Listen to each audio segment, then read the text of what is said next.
Welcome to ஷைமாஸ் kitchen. இன்று உங்கள் எல்லோரையும் டெசர்ட் சோஸோடு சந்திப்பதில் மகிழ்ச்சி அடைகிறேன்.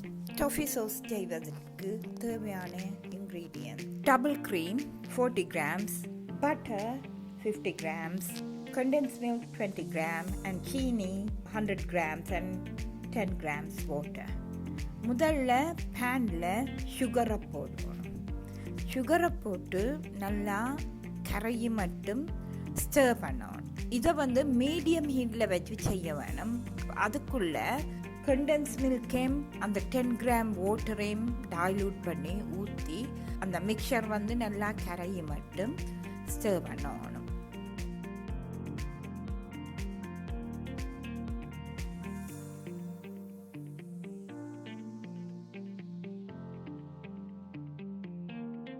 அப்படி ஸ்டர் பண்ணி கொண்டு வரைக்கல இப்படி பார்த்தீங்களா கரைஞ்சி வரைக்க திக்காக கரமலைஸ் பண்ணி வரும்.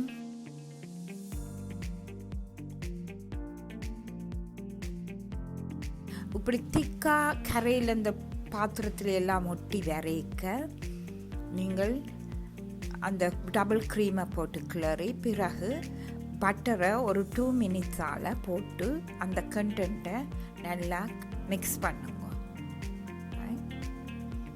மிக்ஸ் பண்ணி பார்த்தீங்கன்னா இதுதான் சரியான பதம். அந்த கொஞ்சம் ஜாயிண்ட்டாக கண்டினியூவஸாக இழுபட்டு வரும். அதை பிறகு நீங்கள் ஒரு கண்டெய்னருக்குள்ளே போட்டு கூல் பண்ண வச்சிங்கன்னு சொன்னால் நல்ல கன்சிஸ்டன்சியில் டாஃபி சோஸ் எடுக்கலாம். இந்த டாஃபி சோஸை நீங்கள் என்ன கேக் செய்ய சரி, ஐஸ்கிரீமோட சரி பாவிக்கலாம். I hope you enjoyed this recipe. If you like this recipe, give it a like and subscribe. Thank you for watching.